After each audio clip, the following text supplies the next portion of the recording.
All right, I think we are live. It says you're live. All right, cool. We're live. Let's fix this fucking camera angle. Make sure that shit is square. All right.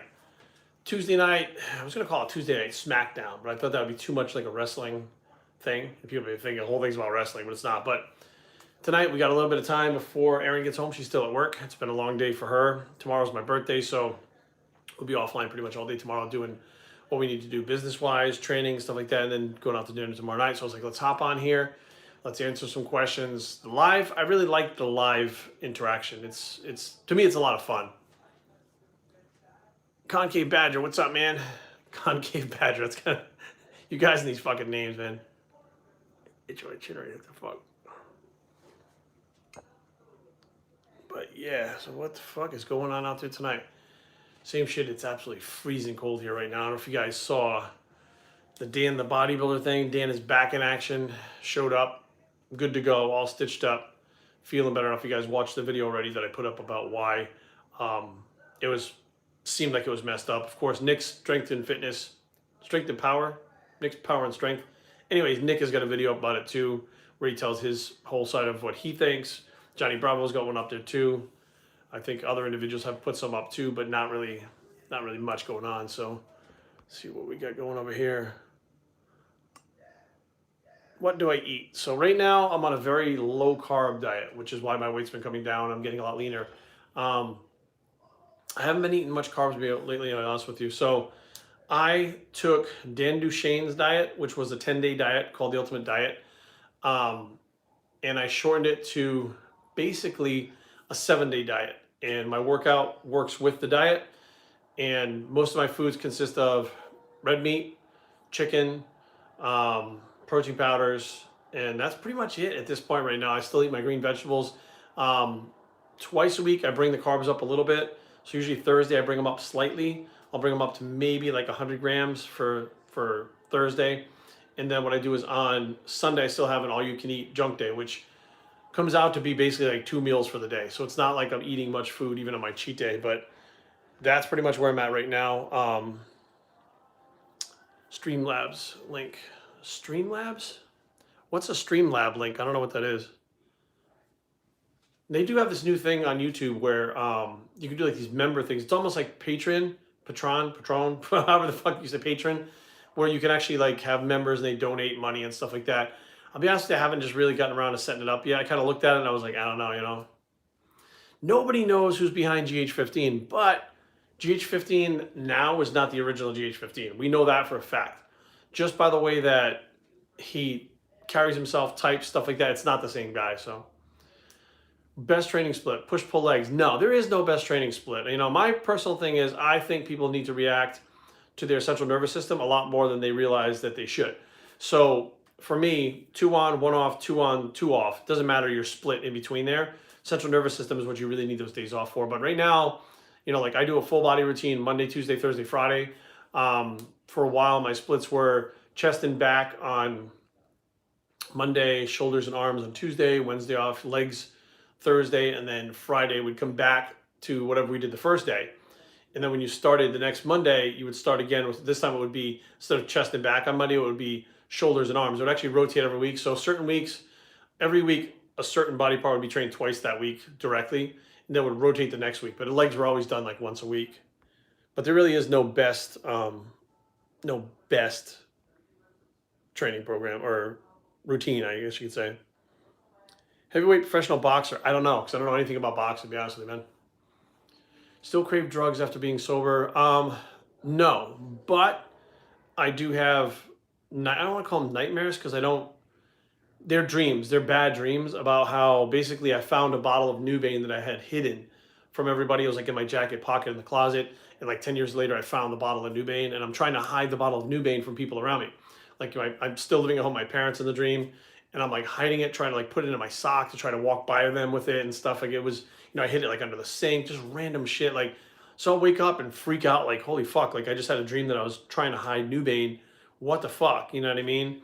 But as far as cravings, no. But the instant reaction of wanting to medicate yourself when you're upset never goes away, because you just want that pain, you want that anger, you want that frustration to go away as soon as possible. And usually taking a drink, taking a drug, something like that usually does that. But that never goes away because I think we're actually trained from a young age to actually try to do something to get rid of that pain, right? Like we see it all the time. Like how many times did you see, like, I don't want to say your mom, your dad, whatever, because I don't know people's families like that, but how many times, even as a teenager, someone goes, oh, me and my boyfriend broke up, let's go out and get fucking hammered tonight. You know what I mean? Like you immediately kind of go towards, drugs and drinking and shit like that when you're younger. So I think it's something that we learn as kids, that drinking, because we see adults that are all drunk all the time. You're like, why is that person like that? Like, oh, well, him and his wife had a fight. Like your parents will tell you that. Him and his wife had a fight, so he just went out, had a couple drinks with his friends. A couple drinks, he got shit-faced, drove home, crashed his fucking car. Like, so we learn that shit as a kid, and I think that stays with you, that you're taught to medicate yourself when you're uncomfortable. So I don't think that ever changes because that's literally been bred into us as kids. So number one nutrition mistake we see lifters making the most: eating too much junk. Hands down, I made this mistake that it took me so much longer than is. Carbs, sugar can be addicting. Absolutely, to some people, absolutely. Not to everybody, but some people, their brains are wired for sugar. They get the same effect with sugar that other people get with drugs. So, history buff, what's up, man? How are you? You're snowed in. Oh shit.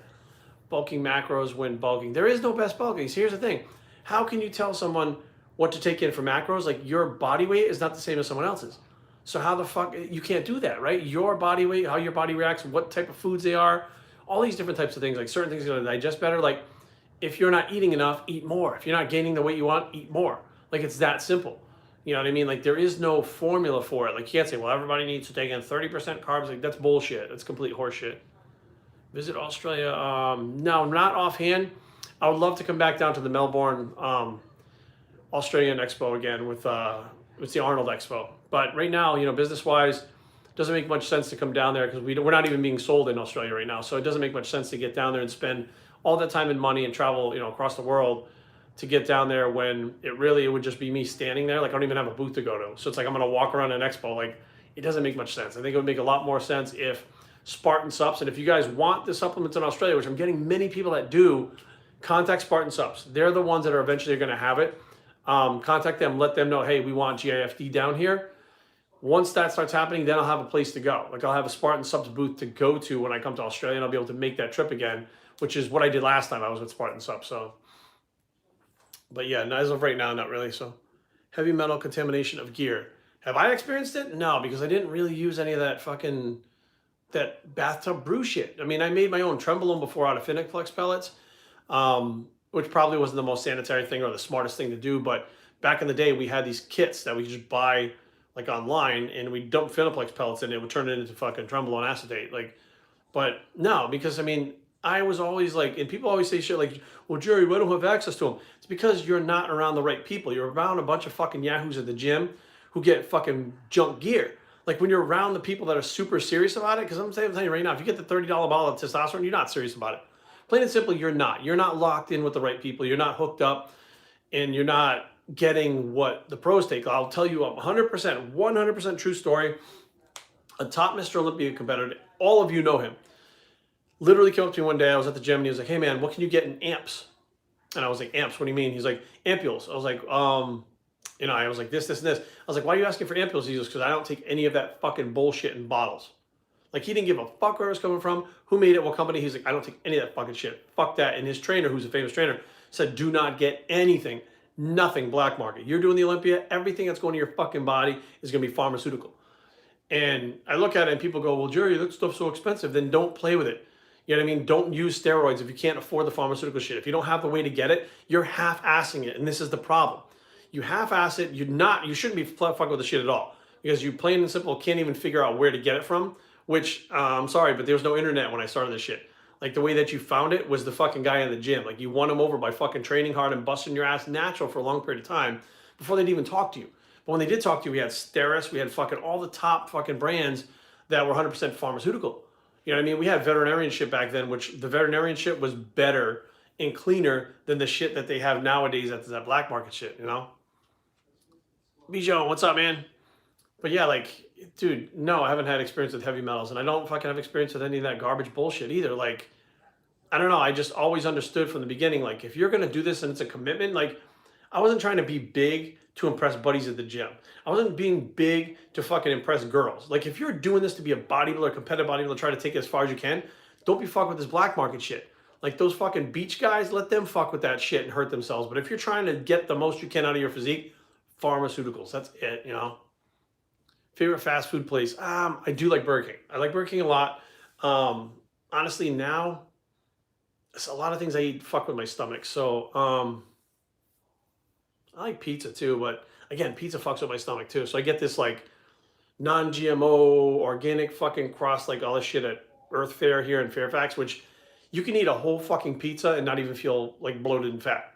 Like it's crazy how light it is, how easy it digests. So it's like even fast food, I stay away from it totally. And it's not that it's a calorie thing. It's not that I'm worried about my physique. It's that I don't feel good when I eat it.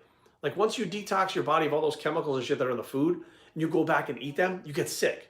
Once you get off of milk, like you're on milk as a kid, get off milk and go like 6 months, go off milk, go have a 16-ounce glass of milk and see how you feel.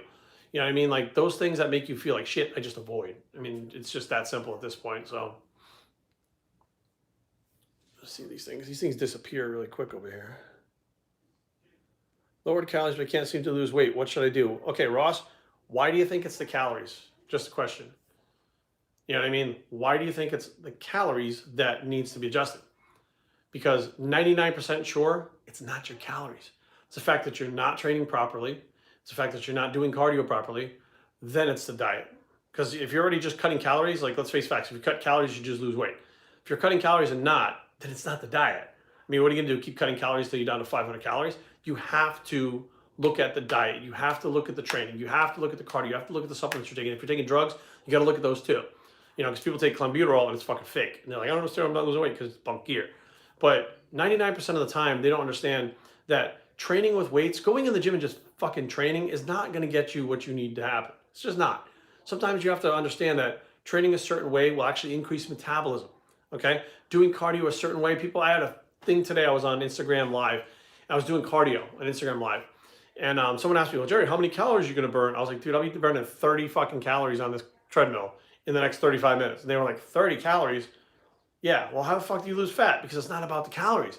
Like, that's what I preach to you guys. If you guys ever spent a day with me, you'd be like, how the fuck? And if I ever fully explained everything to you, what I was doing, you'd be like, I get it. And I've been through all this shit in videos. People just don't believe me. But then I replicate it with myself. I replicate it with fucking clients. And they still think I have like a magic wand or something. They can't figure out what the fuck's going on. It's not calories. It's making your body, like, look at it like this. Many of these IFWMers or people that talk about calories will tell you that hormonal manipulation through food is not a thing. It doesn't make a difference, right? And I'm like, but the first thing you say, if you see someone that looks better than you, that guy's on steroids. So he takes hormones, which are so powerful that it changes his body. But you don't believe that your natural hormones can fucking change your body. That's the dumbest fucking thing I've ever heard, right? I mean, even insulin alone. Control your insulin, you can get big and fat, or you can get lean. Just by controlling that one hormone, controlling your thyroid, controlling fucking your testosterone, controlling your growth hormone, controlling those hormones will make your body change. You know what I mean? But most people just say, oh, this doesn't matter, that doesn't matter. And I'm like, well, this is why everybody's, and of course they're gonna always take that one person who does whatever the fuck they want and they get great results. And they point to them and go, look, see that person? I'm like, yeah, but you're not him. Okay, you're not him. You're doing what he does. It doesn't fucking work because you're not him. You know what I mean? Like you really gotta sit down and understand that if it was so easy with calories in, calories out, why would calories in, calories out diets fail 99% of the time? 99%. I don't mean that people can't lose weight. I mean that people lose weight and they fucking put it right back on and then some. It doesn't matter who you are. All of these IFWMers that, I mean, I'm watching these girls now that the competition season is over. These bikini girls gaining 20, 30, 40 pounds over their fucking contest weight because they can't fucking control it. They've restricted their calories for so long. They don't know anything about hormonal manipulation through food. They don't even know what kind of foods they should eat to keep their body feeling good and regulating energy properly. And they're like, well, that shit matters, but you're 30 pounds overweight now. Now what are you going to do? You know what I mean? Dr. Berg fan. I don't know who he is. Titan charge for vitamins and aminos. I don't know, to be honest with you. Be totally straight with you. I get my stuff for free from Titan now. I was paying for my testosterone and stuff before I was sponsored by them. So here's the thing. A lot of people think that you get sponsored by a company and then you start using their stuff. I was using Titan stuff before I was ever sponsored by them. But I think it was, I don't remember what it was, but it depends on what package you get and stuff like that. Like I don't know exactly what one vial costs because they usually come in packages, you know what I mean? When you're hitting the gate for pay. Why do people gotta say stupid shit, for Christ's sakes? People just say dumb shit. But I bet you this asshole probably has another account that he'll pop up on because that's what creepy motherfuckers do nowadays. They make multiple accounts and act like fucking, you're not getting rid of me. And then when you ignore them, they fucking email you. How dare you block me? You're a douche. Like, that's why I blocked you. What the fuck? It's really not that hard to figure out. The pec, it's never going to be 100% again. Like, for the rest of my life, it'll never be 100%. It's unstable. This shoulder joint is unstable because the pec is just sitting in like a weird, the way that like the pec minor supports that area, it sits in a weird kind of, it's hard to explain. Like when I go to do overhead presses, like you can feel like it's like kind of unstable, and it's kind of hard to explain, but I just kind of came to the realization, like, look, you're not 21 anymore. You know, you've been doing this since you were 15. And by the time you were 19, meaning me, I was doing things that, I mean, I wish I had cameras back then, because I hate talking about it, because I don't want to be that guy. It's like, back in the day, but it's okay, because I have plenty of videos on here when I was fucking big and strong. So it's like, I can actually say, like, just go back to the videos, they're on here. Like, you know, you can see them, but I just kind of come to the fact that, like, look, this is not for me anymore. You know what I mean? It's just not. And, you know, you're not taking the drugs like you were to recover. So, like, the routine has to change. So it's just, it's a hard pill to swallow when you go, like, you know, I can't do what I did for 25 years, you know what I mean? But I'm all right, working on it. How to pick up a girl at the gym. Ignore that girl. I'm telling you right now, ignore that girl. So we'll kind of piece this together for you guys, kind of paint a picture, right? Do I trust anyone online? What the fuck? Okay, listen, if you're asking for gear online because you don't know where to get it, you shouldn't be playing with it. You're not responsible enough for it. Like, you're not getting it. Like, people think because you can get it online or because people talk about it so much nowadays that it's okay. Listen, there so much goes into what you should be doing before you take a fucking shot or even get a bottle, that there will never be a question of where do I get it from. Like, if you're questioning where do I get it from, it's not your time yet. Give it more fucking time. Go back in the gym. Keep fucking training. Eventually, you're gonna meet someone that's gonna fucking explain everything to you. But so why do you say ignore the girl? Okay, yeah. So ignore the girl. So here's the deal. I paint this picture to you. So we have some pretty attractive girls at our gym, Export Fitness, right? And these girls come in, and you can tell the ones that don't want to be fucking talked to. They pull their hats real down low, they got fucking blinders on, so they can do their shit.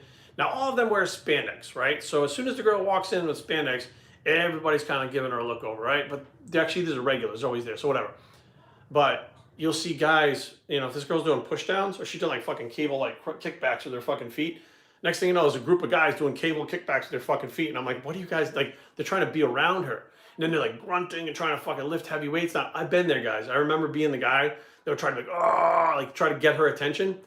They don't give a fuck about that. Okay, they literally, girls don't give a fuck about what you're bench pressing. They don't care about your little string tank top with your nipples hanging out. They don't give a fuck, okay? You know what they care about? Go to the gym to do their fucking thing. Now, you're in the gym, you're doing your fucking workout, you get your headphones on, you kind of look over, you glance at her, fucking whatever. Like, you know what I mean? You don't even fucking stare, you just kind of look over and go, look back down, fucking get your shit going on, and you're not grunting, you're not growling, you're not running around in a fucking string, you're just doing your fucking thing.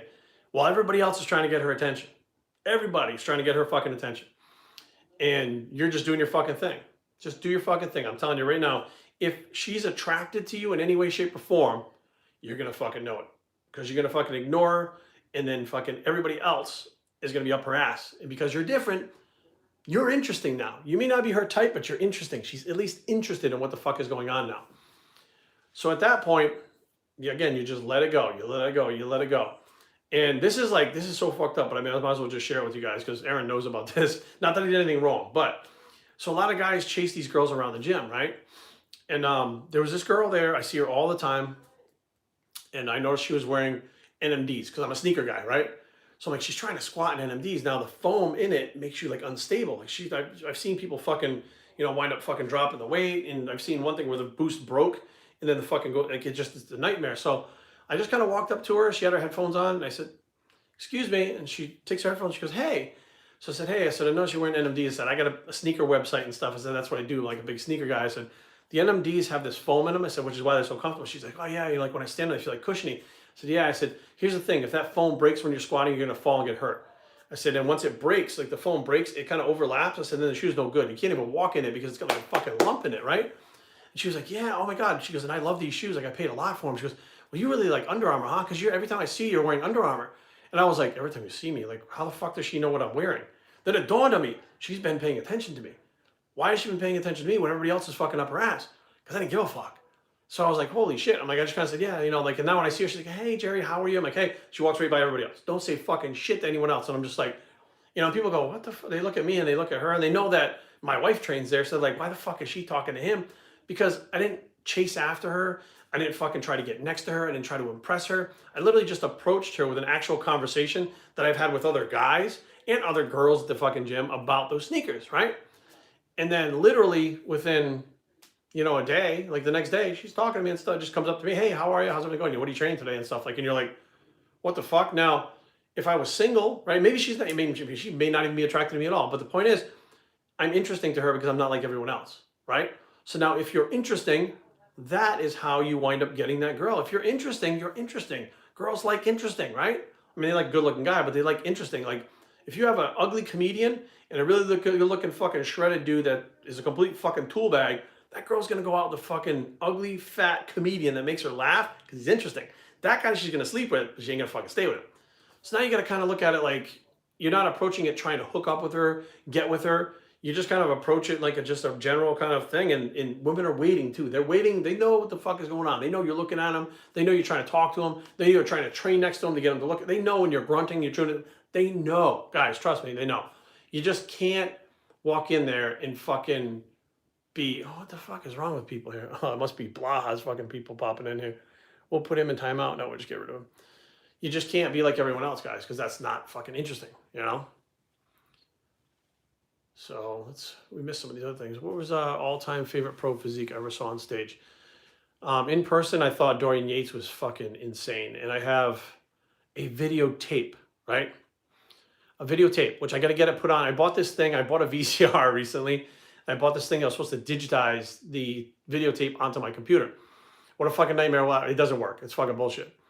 So basically, I have to take it to this place, like it's not far from my house, and you pay like $25 and they turn the tape into a DVD.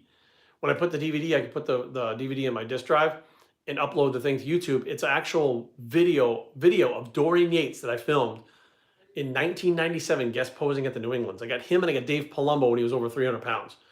And I'm like, fuck, I got to get those things converted or whatever it is so I can get them up because they are fucking cool.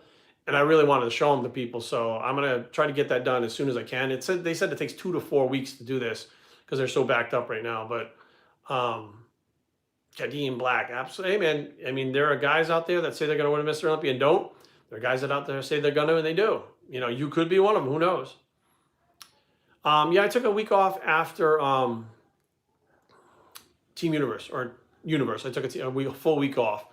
And I stuck to my meal plan, like I stuck to my diet, eating like I normally do and stuff. And, I do flatten out very quickly if I take any time off. It's just how my body is. I burn calories like a motherfucker. I lose weight very easily. I have a hard time gaining weight. So for me, I have to be on point with my diet and training every single fucking week. I'm not one of those guys that take a week off and not change. Like we had, who the fuck was it that recently took was it Flex Lewis, been out of the gym for since the Olympia? Looks the same. Looks fucking no different. I'm like, genetics are insane. It's cool because Dave was guest posing, Dorian was, and I'd already met Jack. What's up, man? I'd already met Jay Cutler maybe a year before, or 6 months before, or something like that. But Jay was at that show with Chris Aceto and Laura Crevail at their booth, and I remember when I walked in, and Jay he was not contest. He was 275, 270, 280 around there. I remember walking in, I'm like, oh, there's fucking that Cutler dude, right? And he was just kind of standing around. There wasn't many people going up to him. There wasn't a lot of people. It wasn't a line. It wasn't like it is now, right? He was just kind of standing around. He was so shy, man. He was super fucking shy. And I remember being like, hey, Jay, what's up, man? He's like, hey, how are you? And he was, kind of look around and stuff. He was so shy, man. You couldn't get 2 words out of him back then. Why can't I write a book? Because I can't write a book. I mean, that's why I do the videos. That's why I talk on videos. If you ever saw me write anything, you'd be like, dude, who the fuck, you would think English is not my first language if I wrote a book. You'd be like, what the fuck? Writing is not good for me. It's not, I don't do it well. I should say that. I don't write very well, but I mean, if someone, what the fuck, this other guy, oh, Jesus Christ. People say the dumbest shit. Favorite bicep exercise for optimal pump. Anything with a cable. When can we smoke some trees? What the fuck? Why do you guys just fucking decide to be douchebags? I don't understand. I mean, I guess you can just block them, but it'd be better if fucking you had a missile and just send it to their fucking house. So I wish they had a thing in this government called the fucking idiot police. The douchebag police, the idiot police, the asshole police, whatever you would call it. And what they would do is just give me a fucking badge. They put the fucking badge on. Boom, I'm the fucking idiot police. And they give me a fucking gun. And this gun's got never ending fucking bullets in it. Okay, I'm sounding like Jason Mdma now, pretty fantasy, right? But I would walk around and find people like this guy and be like, you know what, you're a fucking piece of shit. If you had kids, they'd be pieces of shit too because it's gonna fucking be handed down. So we're gonna kill you now and shut that fucking bloodline down. And that's gonna be the fucking end of it. And that would be fucking my ideal America, right? We got the shithead police, the asshole police, whatever the fuck it is, and just have them go out there and fucking just take these motherfuckers out so that they don't fucking breed and have little assholes, and then fucking world will be a lot better place. But I'm still waiting to get my fucking badge in the mail from, you know, maybe I should write a letter to Donald Trump. He might be into that shit. He might be like, yeah, this is a good idea. Here's your fucking idiot badge. Give someone planning to compete in their first classic physique show. So my advice to you is to make sure you do your posing. Like, make sure you learn how to pose. Because classic physique poses are different than regular physique or bodybuilding. And if you can't present yourself properly, then you're not going to do well. That, and never do anything crazy the last 24 hours. I can't stress that enough. I've talked about that so many times. Do not do anything crazy. Let's go last week. The last 7 days, do not do anything crazy or anything that you're not already doing. So, what? They're fighting? Wait a minute. I thought they were like best friends. So Jay Masters, what the fuck? Gin and Juice is on the other one. What the fuck is on TV? Jay Masters and Lenny are fighting? You guys sure it's not a stunt, like a skit? Like it's not actually happening? They just kind of like bicker or whatever. I don't know. I know that the podcast was shut down too or some shit like that. A patron fuck. I mean, I don't know. I hear all this shit throughout the day. Like, oh, did you hear this? You hear that? And I'm like, I don't know if any of it's true. I don't have the time to fucking start researching shit. So, but Jay Masters and Lenny. Okay, here's what happens. I'll be honest with you guys. Jay Masters is gonna beat the fuck out of Lenny. Is interesting as Lenny is, he's not the most aggressive person. He's the most, I guess, loud person. But I feel like as far as physicality, Jay Masters got him fucking beat. So, favorite meal? Hey, Ed, what's up, man? Favorite meal I make at home? Okay, I don't make any meals at home, but neither does Aaron, really. But what favorite meal I make at home? So, some ground beef and ground beef, beans, and rice. That would probably be my favorite thing. Big Rami. I like Big Rami. I like Big Rami a lot. He's actually a really good dude in person, too. I did see the updates, Jack. If you look on the channel here, if you go on my channel, there's actually an update that I put up, which last night I was sent the video of him. Johnny Bravo sent me the video of him when he had just posted it. He's like, hey, man, here's the deal. He popped up. If you watch my video, it actually explains quite a bit as to why things didn't seem right. Like, now it makes perfect sense. It makes, after the video went up last night and I saw the blank fucking stare in his eyes. If you look at all of the videos he's done in the hospital, the personality's not there. And it's not because he doesn't feel good, right?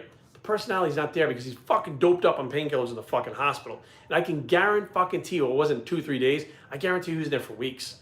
His timeline is all off, what he's doing and the way he's acting, because they got him fucking doped up. And I talked about my mom being on painkillers a couple of weeks ago, maybe about 4 or 5 weeks ago now. They put her on, not Dilaudid, they put her on, was it morphine? No, they put her on, what the fuck did they put her on? No, my buddy was on Dilaudid. They put her on something that was super fucking potent. And she actually thought it was 1986. And she still lived in the house that we lived in when we were kids. Like, she didn't know what the fuck was going on. My aunt talked to her and she said she couldn't even understand what the fuck she was saying. Then she called my brother in the middle of the night to be like, hey, what's going on? Like, well, you know, am I getting discharged from the hospital tomorrow? Like, where am I? Like, am I at home? Like, I'm at the rehab center already? Like, he was like, what the fuck? It wasn't Oxycontin because it was in an IV. It was, wasn't Dilaudid. Maybe it was morphine. It wasn't morphine. I forget what the fuck it was they gave her, but they gave her something pretty goddamn hardcore. And she was like, and when I talked to her a few days after the surgery, when they got her off that stuff, she was like, she goes, I don't even understand what the fuck is going on when I was on it. She goes, seriously, she goes, your brother said I called him. She goes, I don't remember that. She goes, your aunt said that I thought it was, I don't know, Aramorph. I don't know what it was. It was in an IV though. They gave her the IV. And it was like, she goes, I talked to your aunt. I said, my aunt actually called, had sent me a message and was like, hey, your mom's pretty fucked up on those painkillers. So just be aware, like, this is not, what she's saying may not be really what the fuck is going on. And I was like, what? I'm like, the fuck did they give her? But they put her on something. So I'm like, that was like 2 days of her life that she lost. So if she was doing anything before that in the hospital, like let's say she was like filming like that, like Dan was, for 2 days, she didn't know what the fuck was going on. She disappeared. She wouldn't be posting anything because she was fucked up. So like, if Dan was on those heavy painkillers like that, he can go 2-3 days without looking at his phone, not even pay attention, I don't think it's ketamine. If you said it, I would know exactly what the fuck it is. It's not Dilaudid. It's in the video. If you watch the video, because I just talked to my mom before I made the video. If you watch the video, I say it in the video what they put her on. But yeah, she was completely out of it. And I remember, explaining to her like that's how I felt a lot of times when I was on Oxycontin and heroin. Like you don't know what the fuck is going on. Like you don't understand what's real and what's not. You have no concept of what that shit is. So Dan being pumped up on painkillers absolutely explains why nothing made sense. Because people that are on drugs, drug addicts, people that are in hospitals on drugs, you think you're saying something that's totally fucking feasible and normal. You're like, oh yeah, that time I saw the dragon and there was a camel hanging out with the dragon and there was a horse jockey riding the fucking dragon. I thought it was funny because there was a camel and he was talking to him and you're like, what? You're like, dude, and he's like, yeah, everybody talks to camels. You're like, what the fuck? But in your head, you actually think it's normal because you're fucked up, I appreciate that. Hang on. What's your name? Tropical Fruit Loops. 15 months, man. Listen, the longer you stay sober, the better it is. The easier it gets, too. I haven't had a craving. It's probably been a good 10 years since I've had a craving, an actual craving for anything. And I've had Vicodin and Oxycontin both in the house. My ex-girlfriend had surgery. Erin had surgery. She and my mom had morphine on the table when my dad was sick with cancer. And I've had opiates all around me and I never wanted one. And I can't, I didn't do anything. I didn't take any drugs. I'm not on Suboxone or anything like that. It just kind of doesn't, when you work on the problem that makes you fucked up and you fix that, you don't need drugs anymore. Right? So now it's like people go, well, Jerry, you don't drink, you don't do anything. I'm like, why would I? I get up in the morning, I have an awesome dog, an awesome wife, an awesome business, 4 awesome businesses. My clients are amazing. They're close friends of mine. I have this great fucking, I travel. I've been all over the world fucking doing what I do. And I'm like, why would I get drunk? You know what I mean? Like getting drunk, some people think it amplifies their good time, and that's not what it does. It's a depressant. It actually slows down what's going on and makes you feel worse about it. Usually like people would say, oh, I want to celebrate. Celebrate what? You know what I mean? Because the first thing you do when your fucking boyfriend breaks up with you is go get drunk. Now you want to celebrate getting drunk? It doesn't work that way. You know what I mean? It's like, it makes no fucking sense. Like, oh, I want to take a hot shower to fucking cool down. What? No, it's hot shower to fucking warm up. So if you're not in pain emotionally, if you're not struggling with whatever it is that made you pick up drugs to begin with, the cravings really aren't there. Like your body will get over it, and then it's a choice. Like when people relapse, it's a fucking choice. I don't care what anybody says. Like, I'm the one that was fucking knee deep in that shit. You know what I mean? 10 bags of heroin at a time, 40 bags a day. It's 4 bundles a day I was shooting. And if you're going to fucking tell me that you don't have a fucking choice, it's a choice. Once you get clean. If you're not clean, that sickness, if you've never felt it before, there's no way people are just going to fight against that. It's impossible. Like it's too easy to fucking just keep using and just feel better. But once you get done with it and you pass the withdrawals, you no longer physically need it. Now it's a mental game, now it's a mental game that you have to be strong enough to say like, what the fuck is wrong with me? Why do I want to do this? You know what I mean? You didn't do it as a kid. You were able to deal with whatever the fuck's going on as a kid. What changed at what point in your life that you couldn't deal with it that now it hurts so much that you want to fucking impair yourself? You know what I mean? Body weight, I'd like to stay about 195, I'm about 198 right now. I sent an email, I sent a message. I don't check the IG messages. It's just weird shit in there. So that's why I don't even bother half the time. Every once in a while, I'll pick one from people that I know or something like that. But I mean, I get maybe 100, 150 a day messages. So when I start going through them and you get the weird shit, I'm just like, I'm not gonna. I'm sorry, but I can't sit there if I can go through, pick through what the weird shit is and what's not. You know what I mean? A large amount of water. I don't think you need any more water than you need. Okay. Now that being said, how much you need, I don't fucking know. So basically, like Phil Hernian, when he trained me for food and water, drink when you're thirsty. Plain and simple. Some people say, well, when you're thirsty, it's too late. You're already dehydrated. Listen, I lose 6 to 10 pounds every night, overnight, when I get up to pee. I'm not dehydrated when I get up in the morning, okay? I'm not like fucking bloated, but I'm not dehydrated because I've been dehydrated for a competition. I know what the fuck dehydration feel like. But I think that in general, people don't drink enough water to begin with.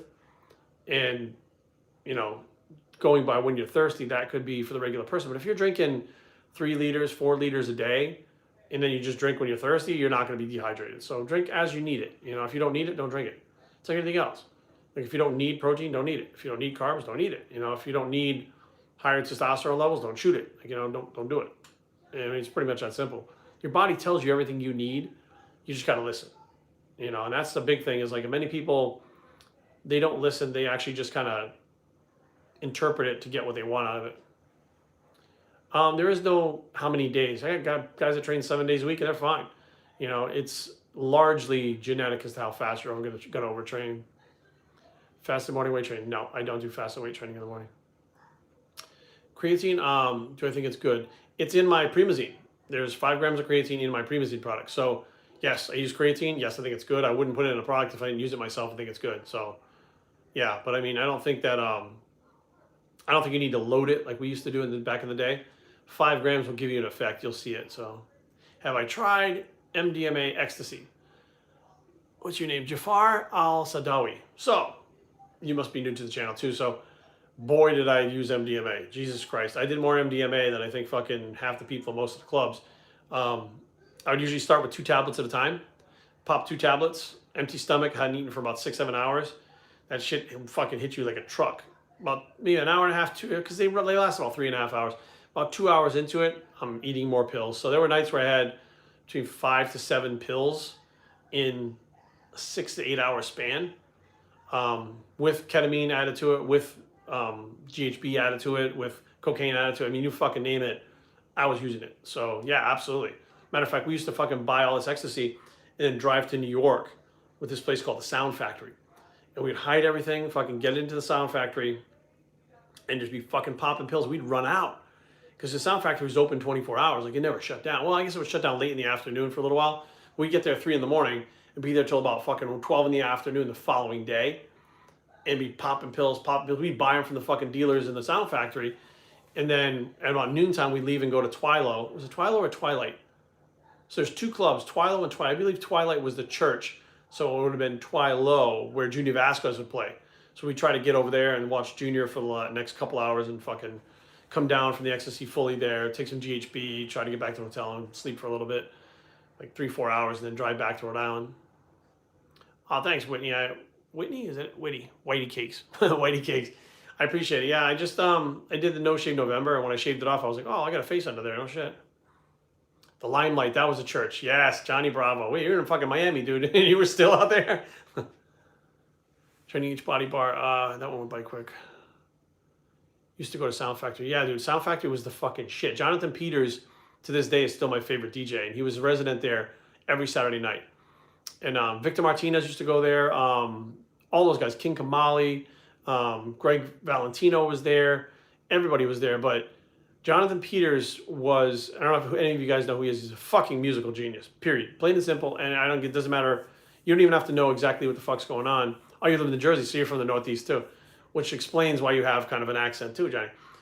So Jonathan would play at this club called Pulse in Rhode Island. It was a gay club. And once a month he would come there on a Friday night. I think it was a Friday night. He would be there. No, wait, was it Friday night or Saturday night? Sunday night he would come to Pulse. So he'd be at Sound Factory Saturday, he'd be at Pulse Sunday, like that once a month. And basically, Shane, we already talked about this. If you go look at my video, it'll explain everything. There's already a video I put up about it because people are losing their shit about fucking Dan the Bodybuilder was telling the truth. Like, where did it ever say he wasn't telling the truth? Not once. Matter of fact, I gave him some advice to let people know what the fuck is going on so that they trust him. Just watch that video, it's all in there. But anyway, so Jonathan Peters. So we would go to the Sound Factory. We'd be in New York about 3:30 in the morning, be in the Sound Factory. We would leave probably about 1 in the afternoon, head over to Twilo. Is it Twilo or Twilight? I think it was Twilo. Eddie Baez and Junior Vasquez used to spin over there. So we'd get over there, see whoever was there. Then we'd leave and drive back to Rhode Island, which is about a 4.5-hour drive from New York. And rush home, shower, do that stuff, eat a little bit. Still haven't slept. Get some more pills from our fucking people, and then head to Pulse to see Jonathan again. And one time, I think it was for New Year's, they handed out these top hats, these sparkly top hats at fucking Sound Factory, right? So we had these like fucking strange looking top hats, and people, you were allowed to take them with you, right? When you walked in, they gave them to you as part of the New Year's thing, whatever. So fucking we drive back to Rhode Island with these fucking sparkly top hats, and Jonathan comes on. Michael Whalen was actually the actual DJ I would open for him. Jonathan comes on, and there's like 5 of us wearing these fucking hats, and he was like, "Motherfucker, like you guys came here too?" We're like, "Oh, we're from here." And one thing led to another, and Jonathan's brother Steven Peters, came to the strip club that I was working at. And one of the strippers came up to her, she goes, "Hey, do you know who Jonathan Peters is?" I'm like, "Yeah, why?" She goes, "That's his brother." I'm like, "Get the fuck out of here." So I fucking walk up to him, I was like, "Hey man, what's going on?" He's like, "Hey," I said, "We're big fans of Jonathan's." I said, "I didn't know he was playing tonight at fucking Pulse. I had no idea." I said, "What do you guys do? You guys go back to New York?" He's like, "No, we might do an after." I was like, "Perfect." I was like, "Fucking let me know," right? And he's like, "Yeah." And I'm like, "Yeah, he's never gonna come back." So the strip club's letting out, and he's in the front with Jonathan in the car. He's like, "Hey, yo, what's up, man?" I was like, "Oh, fuck." He goes, "Yo, is there an after hours?" Jonathan wants to spin. And I'm like, "Oh, we can take him to the fucking after hours. Jonathan's going to spin the after. That's going to be fucking epic, right?" Well, our after hours is a bowling alley. So it was just like, it's Jonathan's too fucking high level for that shit, right? The tunnel. Yeah, the tunnel too. So Jonathan was like, "Yo, you guys got GHB?" And we're like, "Fuck yeah, we got all the GHB you want over, at the fucking after hours and shit." And he's like, "I don't want you." Thanks anyways, guys. But he's like, "But next time you guys come to the factory, stop by and see me." So I tell my DJ friend, my buddy Willie, I was like, "Yo, he's fucking, Jonathan told us to come see him." So next week we go to the Sound Factory. So I roll over to the fucking thing. Me and Willie kind of fucking roll over with a security guy, he's a big fucking dude. We're like, "Hey, Jonathan told us to stop by." He's like, "What's your name?" I'm like, "Jerry from Providence. We were with him last week." Da da da. So he's like, "Hang on." So we're standing there. And we're like, "Fuck, he's not gonna let us in." Whatever. So the guy comes out, "Come on up, guys." So we go up in the DJ booth, and it was this giant fucking. It was like an apartment with like a fucking window that went all the way around, and you could see the crowd. And he was fucking playing up there, and I didn't know much about DJ equipment, but my buddy Willie was a DJ, so he's in there and he's like, "What the fuck?" Like he had all this cool shit that we didn't really know how to use or what it was, and Jonathan was fucking playing, and we're just watching him like, just kind of standing back, watching him do his thing, and then he takes his headphones off and he comes over and greets us, and we're like, "Hey," we're like, "Listen, we got a fucking ton of GHB in the car. Can we get it in here?" And he kind of starts laughing. He's like, "Fuck." He's like, "No, you can't bring it in." He goes, "Because we got cops at the door, cops here." He's like, "There's no fucking way I can get you past that." He's like, he goes, "Even I don't have that type of yank." So, we hung out with Jonathan for that night, and it was fucking cool as shit because it was a special event where, I don't know if you guys were Sound, Johnny probably knows the Sound Factory. They had these shows that were just like, I'm looking back, I'm like, I can't believe nobody recorded these fucking things so that we could show them to people now, because it was so fucking cool. They had My Love Is Your Love is a song by Whitney Houston, and Jonathan remixed it. And he had this orchestra, like not orchestra, he had choir.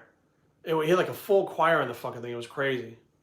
Anadrol or D-ball? For me, Anadrol. I'm an Anadrol guy all the way. D-ball like makes my face puffy, makes my hands puffy, but Anadrol fucking, I get big, strong, harder. Natural lifters can train each body part twice a week. Absolutely, just depends on the person, how they recover. Possibly lean yet have no vascularity. Yes, vascularity is 100% genetic. Flex Wheeler didn't have a lot of veins. Had fucking hardly any veins at all. There's lots of guys that are not vascular. Like it means nothing. Like you can't train for it. You're either born with it or you're not. So, but vascularity means nothing too. Like on stage, judges don't look at vascularity at all. Like we don't even fucking pay attention to it. Now, Frank McGrath, like in the pictures and stuff, that's really cool. But if you don't have it, it really doesn't matter. Unless you're like, "Oh, I really wish I was vascular," and you're not, like that kind of sucks. There's not much you can do about it. But yeah, once you're, your body fat's low, if the veins are not popping, they're just not going to pop. I mean, look at Ronnie Coleman, right? Dude's got like a fucking garden hose going through his bicep. Doesn't matter whether he's fucking training, not, in the hospital, it's always there. So best oral pre-workout. Oral, it doesn't matter. Like fucking listen, If you take an oral pre-workout, you actually think that that thing is binding to the receptors and causing some kind of effect. I've heard people think, I take D-bol for my workout. Well, that's fucking stupid. Like, you know what? Best way to take D-bol? Take a couple tablets every fucking 5 hours so that the half-life doesn't run out of your body and you get the fucking fully anabolic effect. These assholes are popping them before they're like, halotestin is a little different. Halotestin you can take it within minutes, you feel fucking psychotic. And there's another drug that it's a liquid. You're almost guaranteed to get liver cancer if you take this fucking thing. And of course, my buddy Big Kevin he went hard at it because he doesn't give a fuck. But this shit was so toxic that nobody would touch it. He was like, I'll take it. You take like 2 cc's and swallow it a day. And he literally, his eyes turned yellow in like a fucking week. So there are things out there that are super fast, but like, listen to me. The methandrostenolone, you're not even getting methandrostenolone on the market anymore. You're getting methanedione. It's totally different. It's not the same thing. It's not D-bol. What you're getting now is not D-bol. True D-bol, like those Russian D-bols we had back in the day, check drops. I've tried check drops before. I didn't like that. I had a bad experience. It made me very fucking paranoid when I tried check drops. But the Dianabol, it's not even D-bol nowadays, guys. And I'm telling you right now, you think you're getting Anadrol. I'm telling you right now, 2 tabs of Anadrol will put 35 pounds of fucking body weight on you in a month and 100 pounds on your fucking bench. Okay? And your head will be purple. And I see these guys walk around talking about they're taking 150 milligrams of Anadrol, and they weigh 145 pounds with no bloat, no strength. And I'm like, Anadrol is roughly, it was $300 for 100 tabs. Nowadays, if you go after fucking pharmaceutical Anadrol, it's like $450. Matter of fact, if you get it through a pharmacy in America, it's $800. And that's not with insurance. So these guys that are selling Anadrol 50, 60 bucks, it can't be. It costs more to produce it than what they're fucking selling it for. So at the very least, at the very best case scenario, you're getting literally, your nose will bleed like a motherfucker. You will absolutely have high blood pressure the next day when you start taking Anadrol.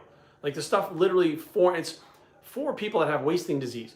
You will literally have an extra pint of red blood cells in your body on Anadrol to where if you stand up in the morning and stretch, you're like, oh, you got a pump. From stretching, you get a pump.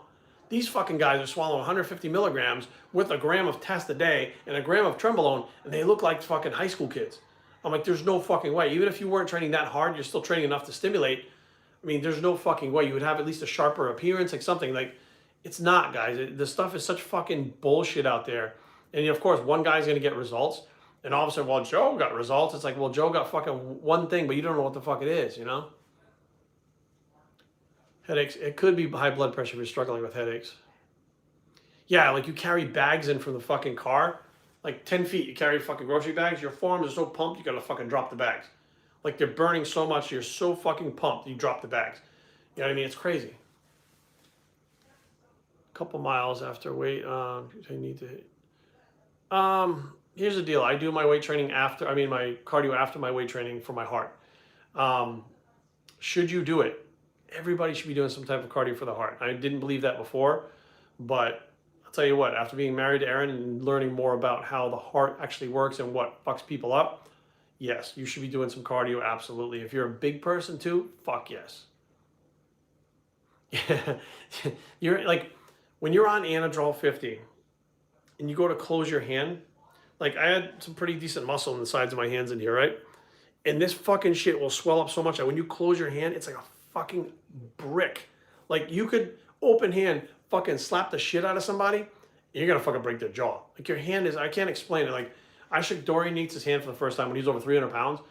It was like trying to shake a fucking baseball mitt. Like it's hard to, like Lee Priest, you ever see his fucking hands? Like the hypertrophy that happens to your hands on this shit is fucking insane. Like you can't even fucking close your fingers. It's like, it's super tight.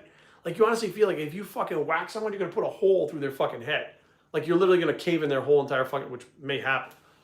But like these guys nowadays, I'm telling you, like, and people get all pissed, like, well, Jerry, I can't afford it. I can't find it. Well, what the fuck do you want from me? You know what I mean? Like you're out there fucking around with shit that's not real. It's not dosed properly. It's fucking dirty. And then you're fucking complaining about it. Like, dude, ante up the fucking money. Stop being cheap. You know what I mean? Stop going to the gym and running around asking everybody for fucking steroids as soon as you join the gym. You know what I mean? Go in there and train for 3 years. Somebody will approach you, you know? I don't train chops really. Every once in a while I'll do like a set for pump set or something like that, but I don't train them because they don't really need the work. They're one of those body parts for me that just, it's always been there. They always just grow. As soon as I started training, they grew. And it's either, you know, from barbell shrugs, dumbbell shrugs. I mean, I did what everybody else does, you know? 20, 30. So I've done the 110s for dumbbells for like 5 or 6, but I actually have I think it's on film.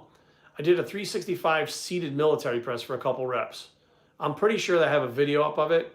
But like 225, 275 was my working sets for 10 to 12 pretty much all the time. And it wasn't like I was going to failure back then either. But 365 would be the heaviest shoulder press for, I think it was like 2 reps, like 1.5, two reps, something like that.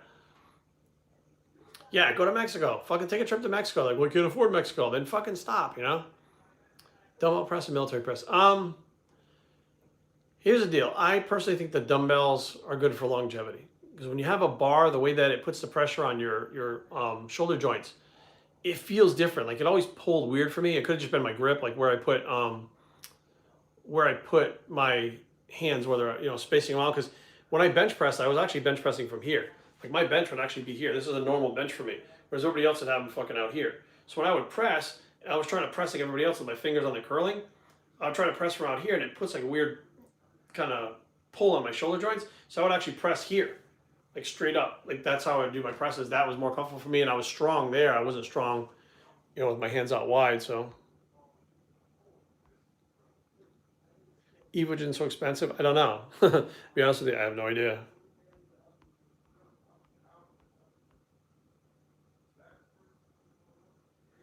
Full body workouts 3 days a week for naturals will work. It's about frequency. It's about intensity. It's about volume. It just depends on those things. Those things have to be adjusted. If they're not adjusted properly, you're going to fuck yourself up. But if you're natural and you're starting out, I think a full body routine is a good idea, personally. But we got 51 minutes already, man. We've been talking up here. Bottle of pre-workout, $48 for a bottle of pre-workout. Well, they're talking about the Evogen workout, pre-workout. $48 is average. Like, I price mine lower than everyone else because I feel like pre-workouts are overpriced. So, yours are big enough. I think some of his shoulders are big enough. Maintenance is probably enough traps for me. Yeah, here's the thing. If you keep training traps too much, like when I was training, they kept getting bigger and bigger and thicker, and you start to look like narrower. Like, I have narrow shoulders. Look how narrow my shoulders are. They're not very wide. So with that trap, it makes them look even more narrow. So just be careful, because you can make your symmetry a little weird. But absolutely, CM. I answer all my own emails. Feeder workouts. Here's the thing. No, I don't. And the reason why I don't believe in them is I think a lot of people are misinterpreting the blood flow after the workout, thinking that the blood flow pushing blood in there. It's like, listen, so you have muscle fibers, right? We're going to have to run through this. So we got bro science, science, and logic. That is how I figure everything out. It's not one or the other. It's not fucking individual. It's all three of those. When you look at all three of those, they give you actually the big picture of what's going on. So when you're training a muscle, you have the muscle fibers that are together in bundles of those fibers, or the fibers in bundles. As you contract, you're firing a certain amount of fibers. As they start to fatigue, more fibers start to fire, right? When you get to a certain point where it can't fire anymore, it's totally fatigued, that's failure, right? Right then and there, that's where the most damage is. That's where the failure is. That's where that metabolic fucking shift is happening. That is where growth occurs. After that happens, stop. When you stop, now the body has two choices. You can either fucking not recover and not be ready for the next time it does it, or recover, adapt, and be ready for the next time, which is exactly what it does. So if you, right after your workout, you gave your body what it needed, it's recovering. And if you look at the literature from Russia and Bulgaria, and I don't know where these are, you'd have to look them up, it's gonna be hard to find, but they found that 7 hours after the muscle was fucking trained, it was totally recovered if it was fed right. 7 hours, not 3 days. So therefore, if you did chest on Monday and did a feeder workout fucking Tuesday, guess what? You already missed that fucking window. It's already recovered and grown as much as it's gonna fucking grow. Doing a feeder workout, you're not even gonna stimulate enough for new growth, let alone feed it. It's already done fucking feeding, it's already done eating. It needs to be maintained now. So the maintenance is the big part of it, not putting a fucking feeder and trying to get more. Once that recovery period is done after your workout, it doesn't keep fucking filling up for the fucking next 3 days. Like, it stops. Like, your central nervous system needs a lot of time, but the muscle doesn't really need that much time. So, like, it doesn't make any fucking sense. Like, there's no fucking science behind it. It doesn't make any fucking sense. But, I mean, there are people out there that swear by him. People are like, Rich Piana. Rich Piana's a fucking freak, okay? Rich didn't even have to train hard to maintain his fucking physique. Rich had to fucking go 0 carbs with fucking 3 hours of cardio a day to drop a single pound. You're not Rich Piana. Rich didn't understand that. Rich thought, well, if I do this, this is what everybody should do. He didn't understand what a fucking freak he was. I had conversations with him. He had no clue that he was such a fucking freak, that he wasn't normal. He's a mutant. He was literally a mutant. And he didn't even understand that. He thought everybody could do what he did. You know, and that's not a case. I mean, he was 18 years old. He's 235 on stage already. Lean. How many fucking, I mean, dude, there's not many teenagers that can do that, you know? On gear or not, you know? Is muscle building heavy training or tearing down the muscle tissue and letting it heal? Both. Both. You need the heavier weights to tear down the muscle tissue, so the body has to adapt. I mean, people picture, sorry, we're actually popped off here for a second, but we got to get off here right now. I got to take this call, guys. Thank you guys for tuning in. We're going to do this more often. I like the lives. I'm Bioserene. I approve this message, and we're out.